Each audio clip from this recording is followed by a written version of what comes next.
सत्ता में रहते हैं तो हमें बहुत सारे कार्य ऐसे करने चाहिए जिसमें लोगों को यह लगना चाहिए कि पूरा प्रदेश उसमें अपने को जोड़ा हुआ महसूस करे।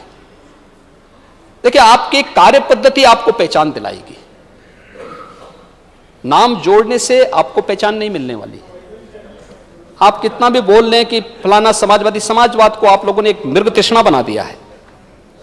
और मुझे लगता है, देखिए, जब समाजवाद की बात होती थी, डॉक्टर लोहिया की चर्चा होती थी, जयप्रकाश जी की चर्चा होती थी, संघर्षशील नेताओं की चर्चा होती थी। आज समाजवादी पार्टी में मुझे लगता है कि डॉक्टर लोहिया पे मैं लेखनी कभी कभी केवल शिवपाल जी की देखता हूं, कभी कभी उनका उनका आर्टिकल देखने को मिलता है। आपको सही मायने में लोहिया जी को पढ़ना चाहिए।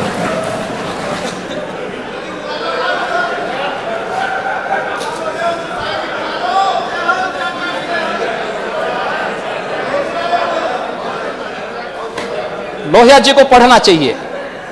लोहिया जी ने बहुत सारी चीजें कही थी, लेकिन जब आप आज समाजवाद की बात करते हैं और समाजवाद की जो स्थिति देखते हैं, लोगों को लगता है ये अस्वाभाविक है, अप्राकृतिक और अमानवीय हो गया है। लोग इसको स्वीकार करने को तैयार नहीं है। और सही कहूं, पूरा प्रदेश राम राज्य का पक्षधर बन चुका है।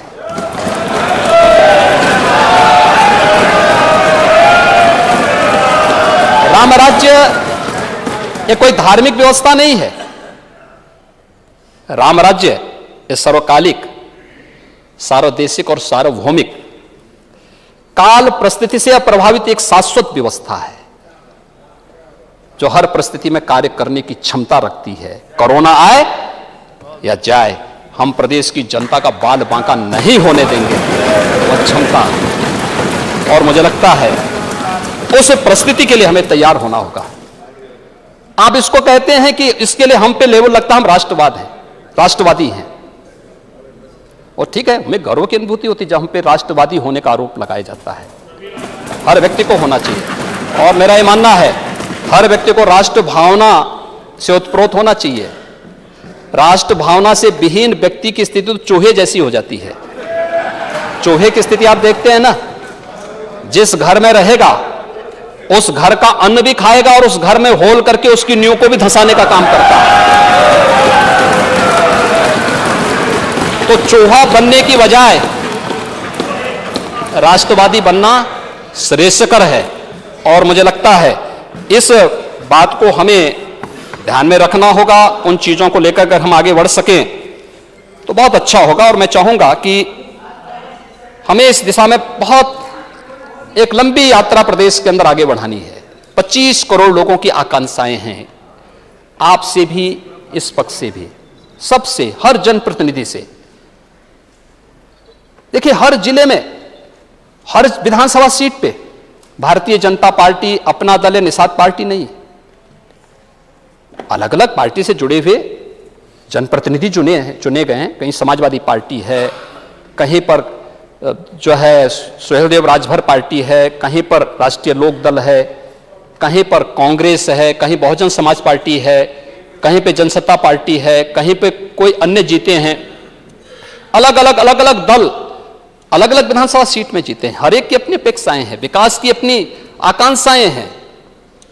और उस विकास की इस यात्रा को मिलकर के आगे बढ़ाने की आवश्यकता है। राज्यपाल जी का अभिभाषण उसी बात का प्रतिनिधित्व कर रहा है। उन्होंने किसी एक विधानसभा और एक दल की बात नहीं की, पूरे प्रदेश की बात की। उस प्रदेश के विकास की यात्रा को साथ साथ मिलकर के चलने की आवश्यकता है। सत्ता पक्ष विपक्ष जब विकास के साथ एक स्वर से बोलेगा, हमारे राजनीतिक मतभेद हो सकते हैं, हम उसको लेकर के आगे बढ़ेंगे, लेकिन विकास की इस यात्रा में, क्योंकि एक लंबी यात्रा है और इस यात्रा में रास्ते अलग अलग हो सकते हैं, लेकिन मिलकर के आगे बढ़ना होगा। तब उत्तर प्रदेश आदरणीय प्रधानमंत्री जी के विजन के अनुरूप उन लक्ष्यों को प्राप्त करने में सफल होगा। ये यात्रा साथ साथ आपकी भी चल रही, हमारी भी चल रही है, लेकिन अंतर यही है, हम साथ साथ भी हैं और पास पास भी हैं। लेकिन आप साथ साथ तो हैं लेकिन पास पास तो हैं लेकिन साथ साथ नहीं हैं, यही अंतर है।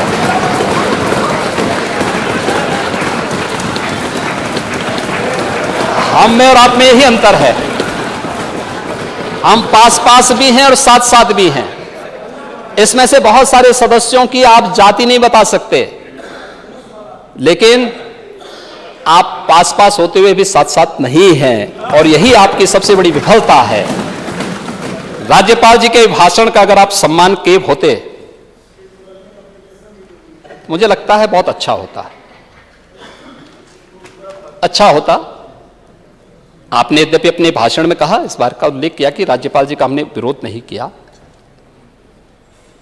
राज्यपाल जी का आपने विरोध नहीं किया, लेकिन आपके माननीय सदस्य नारेबाजी जो कर रहे थे, राज्यपाल गो बैक, राज्यपाल गो बैक के नारे लगाए जा रहे थे, आपके समर्थन में नारे लगाए जा रहे थे, ये कोई मंच नहीं था। देखिए, हमें चौका और चौराहे की बात को याद करना होगा। इस सदन में क्या बात होनी चाहिए और चौराहे पे क्या बात होनी चाहिए, दोनों में अंतर होना चाहिए। ये मंच व्यक्तिगत आरोप प्रत्यारोप का मंच नहीं हो सकता है, व्यक्तिगत आक्षेप का मंच नहीं हो सकता है। सम्मान अगर आपका है तो इस पक्ष का भी सम्मान है, दोनों एक दूसरे का सम्मान करके मिलकर के अगर आगे बढ़ेंगे। और राज्यपाल जी का अभिभाषण प्रदेश के विकास के लिए है। अगर हम उस अभिभाषण का विरोध कर रहे हैं तो इसका मतलब हम प्रदेश के विकास का विरोध कर रहे हैं, हम प्रदेश के विकास के बैरियर बनना चाहते हैं। प्रदेश की जनता क्या हमें इसको देख नहीं रही है? और मुझे लगता है जनप्रतिनिधि के रूप में हम लोग अगर इन भावनाओं को एक साथ देख सकें बहुत अच्छा होगा। मुझे प्रसन्नता है कि इतने माननीय सदस्यों ने इस पूरी चर्चा में भाग लिया।